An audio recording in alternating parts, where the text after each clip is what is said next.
Hello, and welcome to Then and Now, where we take you on a walk through some of Mid-Michigan's most historical buildings, showing you the past and present uses of these very special landmarks. I'm your host, Mark Grigorchek, here at the City Market in downtown Bay City, home of a rich lumbering history, the Michigan famous Hell's Half Mile, and it's the setting of our first location, St. Laurent Brothers. Take it away, Micah. Hi, I'm Micah Taryn here in downtown Bay City on Water Street, and I'm here at the St. Laurent Brothers building, or as the locals like to call it, the Nut House. So let's walk on inside, see what was then and what is now.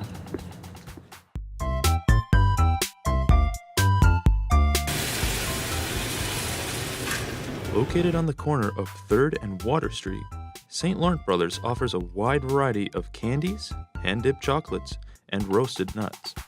In 1904, St. Laurent Brothers started roasting peanuts to create all-natural peanut butter. As the demand for fresh roasted peanut taste increased, St. Laurent Brothers started creating some new favorites, such as their roasted almonds, cashews, and macadamias. This is much different than what the structure was originally intended for. The building was originally known as Bridge Block, and later the Catacombs, which was an area of underground apartments and tunnels where prostitutes would entertain clients. Above that, on the 2nd floor, was a saloon, and on the 3rd floor, a variety theater. We talked to Steve Fry, president of St. Laurent Brothers, to get his take on this historic building. The business is 3 phases. We have a retail store that has been sitting on this place since 1911. We have a wholesale department, which we take a van once a week and go around to different bakeries and restaurants and deliver some of our products to. And we have a manufacturing facility that we manufacture peanut butter, oil roast nuts, and hand-dipped chocolates. The building was built during the Civil War, 1865, I do believe. It was first built as a hotel type thing. During that time, when the lumbering camps would empty out, this was the cornerstone of Hell's Half Mile. And the hotel was, the expression was 7 bars and a cat house. And that's pretty much what was in here. They had access to the catacombs downstairs where they could go to the other buildings on the street. If they'd raid one building, everybody'd scurry over to the other one. It was not a very nice place to be, but the people that emptied out of those camps had money to spend, and they would find some way to spend it. Paul Bunyan, the story of Paul Bunyan was, from my knowledge, was based on a guy named Joe Fournier. And Joe Fournier was a little bit larger man for the area, for that era, and very, very tough. He was a foreman in lumber camps. He drove people and enjoyed fighting. He had 2 rows of teeth and would go around to the local bars to prove how tough he was. He'd take a bite out of the wood.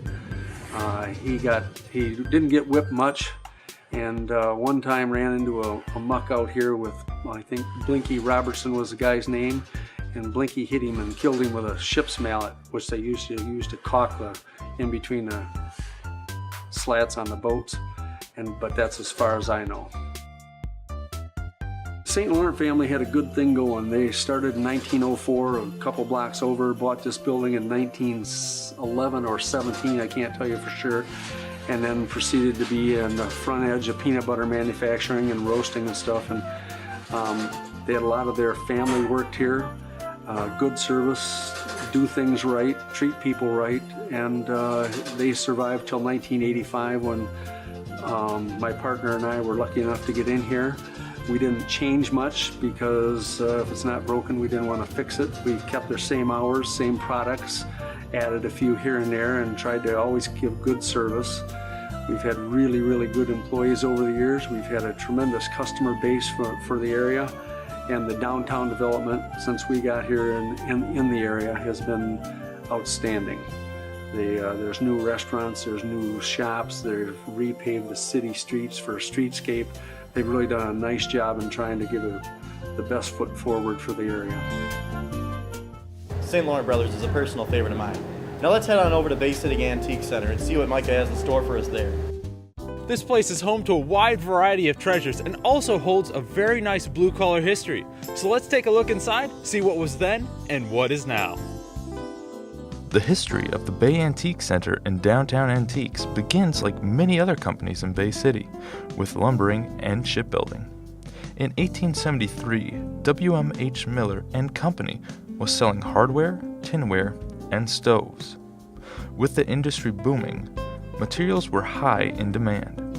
By 1890, Burroughs and LaFrance had taken over the location and continued selling hardware until 1908. Louis M. Meisel first opened his hardware store here in 1919. In 1984, the Meisel Hardware Company finally closed its doors. Remarkably, the building itself housed hardware for at least 111 years. In 1990, William and Elaine Fournier purchased the Rosenberry building and later expanded their business to include the Meisel building. This was the new home of Downtown Antiques and Bay City's Antique Center, known as Michigan's largest and finest. For more insight, we spoke with Elaine Fournier about this building's lengthy history. This building was built as Campbell House in 1867. It was a hotel back in the lumbering days, and it was built for businesses on the main floor, retail and cafe in the hotel lobby, liquor store, all kinds of businesses. This building became available after Rosenberry's Furniture closed down. It was a large building. We were looking for a warehouse to house our antiques and a place to work from, so the timing was great for us, so we moved to Bay City. I think the most unusual item here is the 1907 Maxwell that we have here in the building. It was a family vehicle purchased by my husband's father and mother back in the, I think, late 30s. So that's kind of a unique item to have within a store. So there's a lot of history there. Most of our acquisitions have been in Europe, actually. My husband was drafted. He had to close his antique business for a time while he was there, and he met local friends and became really good friends with a young man who was in the business of selling meat processing equipment, and they would scout antiques, and while he was out on his route, which was Germany, Austria, Northern Italy, and Switzerland, he would locate antique places, and he went back in 1975 to buy clocks and beer steins, and which is what he had started with. Those were no longer available in plenty. We have lots of architectural pieces. One of the nicest things that we have is the arch. It's an oak carved arch from St. James Church, which we acquired when the church was struck by lightning and then torn down. There is a door up there that had a sticker on that said Potter Street Station. So we're not 100% sure because I haven't located it on any photos, but it's a very tall, large door. And we also purchased many doors that came out of the Shearer building when that was being remodeled. And we have some out of I believe out of the Davison building when they did that, but that was years ago. So they have like names on them and door numbers. So that's kind of cool history too up on that second floor. And we have a lot of Bay City memorabilia related to beer and brewing and just stores in general. My husband started collecting when we came to Bay City items, so we have lots of those type of things here in the store. Lots of cool stuff over at Bay City Antiques. Now let's see what Joe has in store for us over at the Bay Historical Society. Hey, I'm Joe, and I'm in downtown Bay City with the Bay County Historical Society to check out the Bay County History Museum. It's housed in a former National Guard Armory building that's over 100 years old. So let's take a walk around and see what was then and what is now.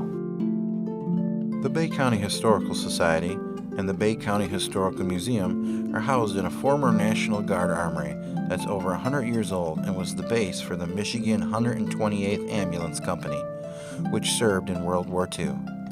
The last Guard unit moved out in 1986, and that's when the Historical Society acquired the building and began renovations for the Bay County Historical Museum. Now boasting 2 floors of Bay County history, from Anishinaabe Indian settlements to the rich lumbering and shipbuilding history, you'll find many interesting facts and stories when checking out the museum. We talked to Corinne Bloomfield, the chief curator of the museum, to get a little more insight into Bay County's history. This building was constructed in 1910. It was designed by architects Pratt and Keppie. They were designers of a lot of different buildings in our general area. And there was an armory up until about 1986. And when the new armory was built over on Wilder Road next to the expressway, the museum acquired this building, the Historical Society did, for use as a museum. The museum basically collects history regarding Bay County. So we are the Bay County Historical Society, so our focus is on the community's history. And we have been collecting since 1919 when the society was organized. And we have over 250,000 items in our collection. So, anything as small as a button or a matchbook cover to the ambulance you see here behind me. One that they acquired when they were overseas in France, and it followed them home. And when the 128th Ambulance Corps came back to Michigan, it was reorganized as 121st, and members of the 128th ended up purchasing this ambulance at auction, and it was used in parades and different community events for many years. And when we ended up creating our gallery here, it was donated to the museum. We are celebrating our centennial year this year, so May 6th, 1919, the Historical Society was officially formulated. So this is a special year for the organization, and we have some special activities going on. The second Saturday of May, we will be presenting a program for our second Saturday series that focuses on the history of the Historical Society. We're going to be having a special exhibit that opens up the end of April. And we also have an opportunity for members of the public to take part in a time capsule project that we are doing. So we have letters for tomorrow that are available, $5 for an individual and $10 for a business. And the donation of that funds for that letter goes to the Endowment for the Historical Society to help carry us through for the next 100 years. We have partnership with the Bay Aranac ISD where we work with kids with STEM learning. So we have a set of big blue blocks that we incorporate, and we work with STEM, and not only STEM but teaching history through the STEM process. We also have dozens of programs that we offer to teachers if they want to bring kids in for field trips. One of our best known events is River of Time. That's held every year in September, and that is a weekend event which involves reenactors. It's held over in Betts Park over by the Trombley House. And we also, the second Saturday of every month, we have a free program from 1 to 2, and every month it's a different topic, and it's free to the public. You're just welcome to come in and come and see what we got going on with it. Heading south from Bay City, we're now in downtown Saginaw, where our next stop is the Castle Museum. What do you got over there, Ramon? Hi, I'm Ramon, and I'm inside the Castle Museum, a 120-year-old building here in downtown Saginaw, home of 3 floors of art exhibits focused on the vibrant history of downtown Saginaw. Let's take a look and see what was then and what is now. The Castle Building was Saginaw's original post office, opening on July 3, 1898. It was originally designed as a French Renaissance revival style with a very steep roof so it would shed the snow. In 1973, it was taken over by the Historical Society of Saginaw and would eventually become the Castle Museum of Saginaw. Tom Trombley shares with us some of that brief history.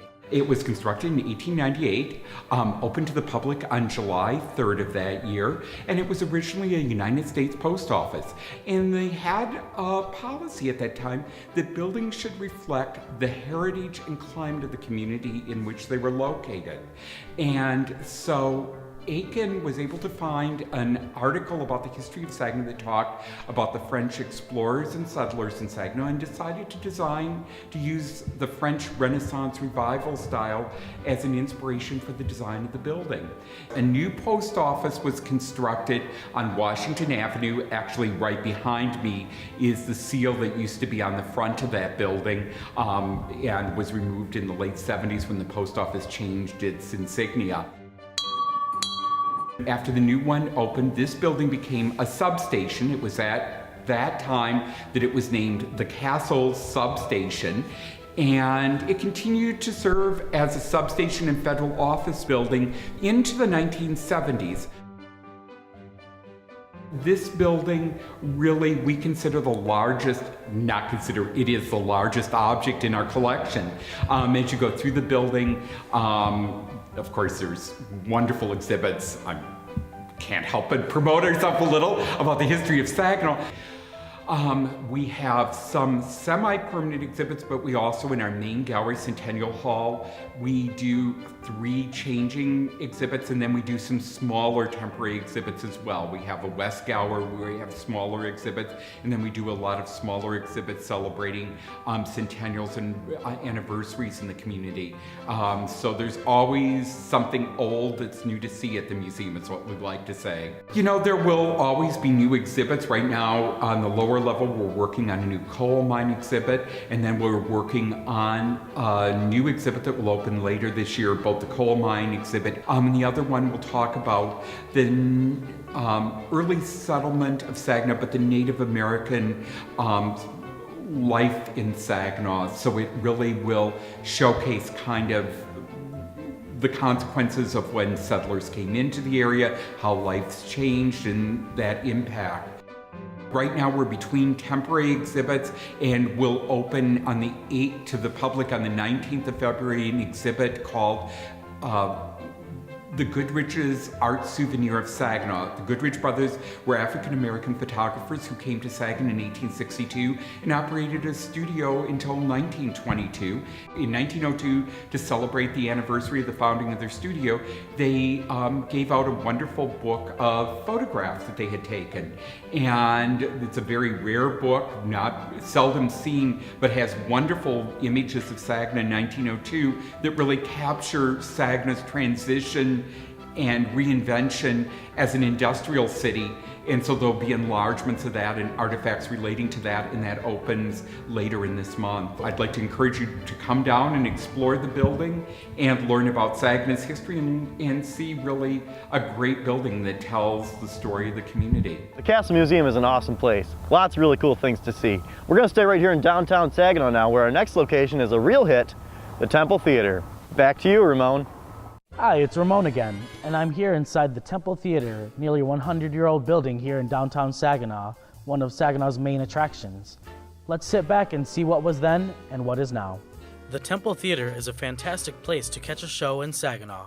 It has hosted many special events and is home to the world's only Barton Butterfield special organ. The theater was built in 1926 and was a little ahead of its time. It has fireproof construction and geothermal cooling for the auditorium. In the beginning, the Temple Theater hosted vaudeville acts and silent movies accompanied by an orchestra. We spoke with Kenneth Whipper to tell us a little about the treasured Temple Theater. When Butterfield ran the theater, and when it first opened, it was a vaudeville and motion picture house. In fact, on the back of the stage it said, the Temple Theater, vaudeville and photoplays, where pleasure awaits you. What was neat about the temple, of course, is the fact that it is designed to be fireproof, because everything here is structurally made out of steel reinforced poured concrete, and of course the truss work in the attic is all steel. So the only things that could burn would be the wood decorations and the carpeting and the chairs. Where there was gold paint on the walls and gold paint on the ceiling, that's now all real gold leaf, and that won't require any much maintenance other than occasionally a cleaning, maybe every 50 years or so. As far as the future of the facility is concerned, there is a Temple Theater Foundation, and they are very well endowed and able to fund things so that they can bring shows and entertain people. Well, there are several different programs that coexist. The Choral Society, Saginaw Choral Society, they have their offices here in the building in what used to be the mosque or shrine club room part of the building. Also, the Saginaw Bay Symphony Orchestra, they have their offices then on the second floor next door, and they conduct their rehearsals and concerts here, as the Choral Society. The Organ Club has 4 meetings a year and a concert that we use to raise funds to maintain the organ. And of course, then there's a motion picture series, since the projection room is probably the most capable of any of them in the state. Also, there is a very fine digital projector up there. The Barton pipe organ was one of 12 that were designed specifically for the Butterfield chain. That's why they called it a Butterfield Special.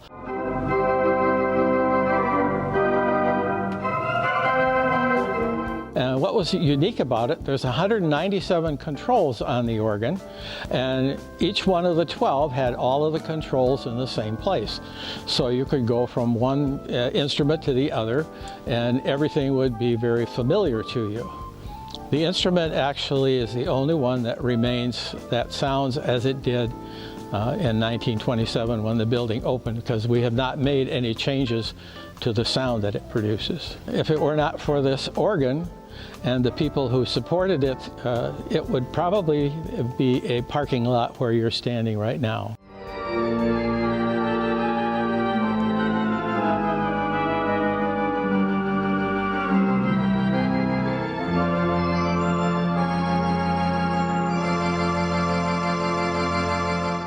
Now we're in Midland at our final location, the Chippewa Nature Center. It's all yours, Mike. Thanks, Mark. Michael here, and today I am at a Midland landmark that is different from all the other landmarks that you just saw. That's right, I'm talking about the Great Outdoors, or the little piece of the Great Outdoors that you can access through the Chippewa Nature Center. Let's venture out and see what was then and what is now.